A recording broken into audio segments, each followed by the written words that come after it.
அனைவருக்கும் வணக்கம். இன்னைக்கு டிஎன்ஏல என்ன முக்கியமான செய்திகள் இருக்கு அப்படிங்கறத பார்ப்போம். முதல்ல பார்த்தோம்னா கென் பெத்வா நதிகள் அப்படின்னு சொல்லி கொடுத்திருக்காங்க.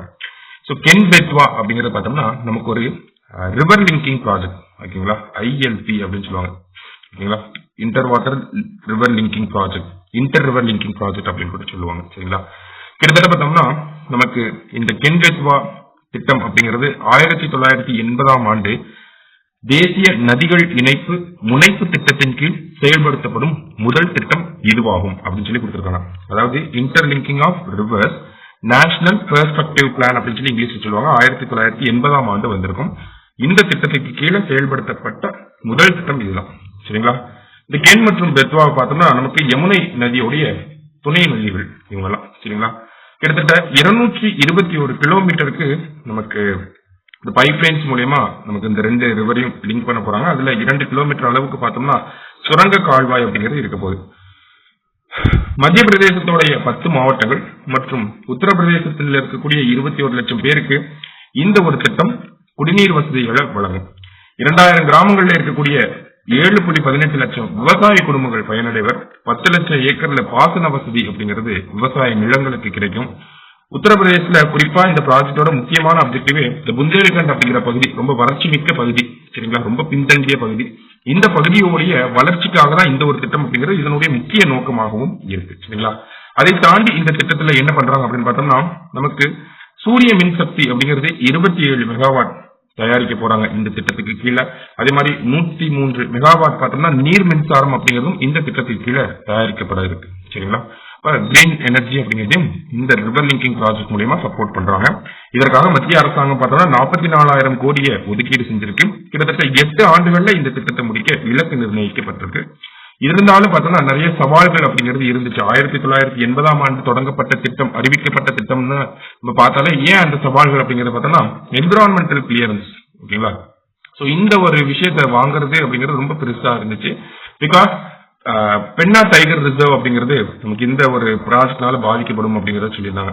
பென்னா டைகர் ரிசர்வ் அதே மாதிரி கிட்டத்தட்ட லட்சங்கள்ல மரங்களை வெட்டணும் அப்படிங்கிறதும் இந்த திட்டத்துக்கு கீழே இருக்கக்கூடிய ஒரு நெகட்டிவ் பாயிண்ட். சரிங்களா, அடுத்த செய்திகளுக்குள்ள போகலாம். தேர்தல் முறையில் வெளிப்படைத்தன்மை அவசியம் அப்படின்னு சொல்லி கொடுத்திருக்காங்க. சமீபத்துல பார்த்தோம்னா தேர்தல் ஆணையம் அரசாங்கத்துக்கிட்ட ஒரு கோரிக்கை வச்சிருப்பாங்க. என்ன கோரிக்கை அப்படின்னு பார்த்தோம்னா தேர்தல் நடத்தை விதிகள் மாடல் கோட் ஆஃப் கண்டக்ட் 1961 வந்திருக்கு. அந்த மாடல் கோட் ஆஃப் கண்டக்ட் அதுல ஒரு சில திருத்தங்களை செய்யணும் அப்படிங்கறத சொல்லியிருப்பாங்க. எதன் அடிப்படையில என்ன திருத்தம் அப்படின்னு பார்த்தோம்னா நமக்கு தேர்தல் வாக்குகள் எண்ணக்கூடிய அந்த வாக்குப்பதிவு மையங்கள், வாக்குச்சாவடிகள் இருக்கக்கூடிய அந்த அறைகளில் இருக்கக்கூடிய சிசிடிவி கேமரா பதிவுகள், இந்த மாதிரியான மின்னணு ஆவணங்களை மக்கள் பார்வைக்கு வெளியிடக்கூடாது அப்படிங்கறத அந்த ஒரு மக்கள் பார்வைக்கு அனுப்பக்கூடாது, அதை தடை பண்ணணும் அப்படிங்கிற மாதிரியான ஒரு திருத்தத்தை தேர்தல் ஆணையத்தின் கோரிக்கையின் பேர்ல மத்திய அரசாங்கம் பண்ணியிருந்தாங்க. இது பெரிய சர்ச்சையை கிளப்பி இருக்கு. ஏன் இந்த ஒரு விஷயத்த தேர்தல் ஆணையம் பண்ணியிருக்காங்க அப்படின்னு பார்த்தோம்னா அதனுடைய பின்னணி என்ன அப்படின்னா ஹரியானா மாநிலத்துல சமீபத்தில் சட்டமன்ற தேர்தல் அப்படிங்கிறது நடந்திருந்துச்சு. அங்க பதிவான தேர்தல் வாக்குகள், காணொலிகள், சிசிடிவி பதிவுகள் இது எல்லாத்தையுமே தேர்தல் ஆணையம் வழங்கணும் அப்படின்னு சொல்லி படிவம் 17C ஃபார்ம் 17C அப்படின்னு சொல்லுவாங்க. இந்த 17Cக்கு கீழே ஒரு வழக்கறிஞர் வழக்கு தொடர்ந்து இருந்திருப்பார். உயர் நீதிமன்றமுமே அந்த ஒரு விஷயத்தை வழங்கணும் அப்படின்னு சொல்லியிருப்பாங்க. இந்த ஒரு பின்னணியில தான் தேர்தல் ஆணையம் என்ன பண்ணியிருக்காங்க, தேர்தல் நடத்தை விதிகள்ல இருக்கக்கூடிய விதி 93 சப்கிளாஸ் 2A அப்படிங்கிற இந்த விதியை திருத்தம் செஞ்சு இப்படியான ஒரு நடைமுறையை கொண்டு வந்திருக்காங்க. சோ இந்த நடைமுறையில என்ன ஒரு குற்றச்சாட்டு அப்படின்னு பார்த்தோம்னா ஒரு பெரிய திருத்தம் இது, ஓகேங்களா, மக்கள் பார்வைக்கு அனுமதிக்கப்படாது அப்படிங்கறத சொல்லியிருக்காங்க. மக்கள் பார்வைக்கு வராத எந்த ஒரு திருத்தமுமே பெரிய ஒரு திருத்தமாக தான் இருக்கும். எதற்காக இந்த தேர்தல் ஆணையம் பண்ணணும், அதுவும் இவ்வளவு அவசரமாக எதற்காக இதை பண்ணணும், எந்த ஒரு வெளிப்படைத்தன்மையுமே இல்லாம, எந்த ஒரு ஆலோசனையுமே இல்லாம, எந்த ஒரு டிஸ்கஷனுமே இல்லாம எதற்காக இதை பண்ணி இருக்காங்க அப்படிங்கிற ஒரு கேள்வி அப்படிங்கிறது இருக்கு. எந்த ஒரு விவாதமுமே பொது மேடையில நடத்தல, அதுதான் ஒரு குற்றச்சாட்டு.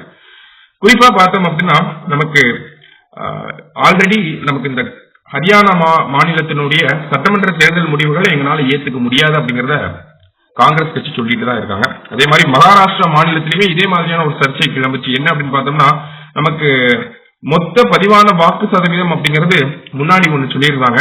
ஆனா வாக்கு எண்ணிக்கையின் இறுதியில பார்த்தோம்னா அது கிட்டத்தட்ட ஒரு 76 லட்சம் வாக்குகள் கூடுதலாக இருந்ததாக தேர்தல் ஆணையம் சொல்லியிருந்தாங்க. அந்த மாதிரியான ஒரு குற்றச்சாட்டையும் காங்கிரஸ் கட்சி வச்சிருக்காங்க. இந்த மாதிரியான நேரத்துல இந்த மாதிரியான திருத்தங்கள் அப்படிங்கிறது தேர்தல் ஆணையத்தின் மீது நம்பிக்கையை குறைக்கதான் செய்யுது அப்படிங்கறத சொல்லியிருக்காங்க. குறிப்பா பார்த்தோம்னா நமக்கு இந்த இவிஎம் வந்ததுக்கு அப்புறமா இந்த டெக்னாலஜியோட டெவலப்மெண்ட் வந்ததுக்கு அப்புறமா என்ன ஆச்சு, சோசியல் மீடியாவுடைய இந்த ஒரு காலகட்டத்துல நம்ம யாருக்கு ஓட்டு போடுறோம் அப்படிங்கிற அந்த ஒரு விஷயத்தை தவிர இது எல்லாமே பொதுவெளியில வெளிப்படையாக இருக்கு. வெளிப்படையாக இருக்கக்கூடிய இந்த ஒரு காலகட்டத்துல நமக்கு வெளிப்படைத்தன்மையை கம்மி பண்ற மாதிரியான இந்த மாதிரியான செயல்கள் மக்கள் மத்தியில வரவேற்கப்படாது. தேர்தல் ஆணையம் அவங்களுடைய செயல்பாடுகள்ல சிறிது மாற்றங்களை கொண்டு வரணும் அப்படிங்கறத இந்த இடத்துல பதிவு செஞ்சிருக்கிறாங்க. சரிங்களா? சோ வேற என்ன சொல்லியிருக்காங்க அப்படின்னு பார்த்தோம்னா, தகவல் அறியும் உரிமை சட்டத்துக்கு கீழே கேட்கப்படக்கூடிய கேள்விகளுக்கு சரியான விளக்கங்களை தேர்தல் ஆணையம் வழங்கணும் அப்படிங்கறதையும் முக்கியமா சொல்லியிருக்காங்க. சோ தேர்தல் அரசியல்ல வெளிப்படைத்தன்மை அப்படிங்கறத நிலை நிறுத்த வேண்டும். ஏன்னா நமக்கு மின்னணு வாக்குப்பதிவு இயந்திரங்கள்ல ஏறக்குறைய எந்த ஒரு மிஸ்டேக்கும் நடக்காது அப்படிங்கறத ஓரளவுக்கு தேர்தல் ஆணையம் எஸ்டாப்ளிஷ் பண்ணிட்டாங்க. இருந்தாலும் அதுல சில கேள்விகள் இருக்கதான் செய்யுது. இருந்தாலும் இது ஒரு பக்கம் இருக்க, நமக்கு அரசு இயந்திரத்தை பயன்படுத்தி லோக்கல் பாடிஸ் மற்ற லோக்கல் அட்மினிஸ்ட்ரேஷனை பயன்படுத்தி அந்த வாக்கு எண்ணிக்கை, வாக்கு சதவீதம், இந்த மாதிரியான விஷயங்கள்ல குளறுபடிகள் நடக்கிறத நம்ம தவிர்த்திட முடியாது. அதற்கான வாய்ப்புகள் எப்பயுமே இருந்துட்டே தான் இருக்கும். இந்த மாதிரி தேர்தல் ஆணையத்தினுடைய செயல்பாடுகள் மேலேயே நிறைய கேள்விகள் இருக்கிறப்ப அவங்க இந்த மாதிரியான திருத்தங்களை கொண்டு வரது சரியான முறையில் இருக்காது அப்படிங்கறதா இந்த ஆர்டிகல்ல கொடுத்திருக்காங்க. சரிங்களா? சோ என்ன திருத்தம், எந்த விதிகள்ல திருத்தம், எந்த பிரிவுல திருத்தம் அப்படிங்கறத பார்த்து வச்சுக்கோங்க. என்ன திருத்தத்தை பண்ணியிருக்காங்க அப்படிங்கறத ஜஸ்ட் அண்டர்ஸ்டாண்ட் பண்ணிக்கோங்க. சரியா? நம்ம நாளைக்கு டீனேல மீட் பண்ணலாம். நன்றி.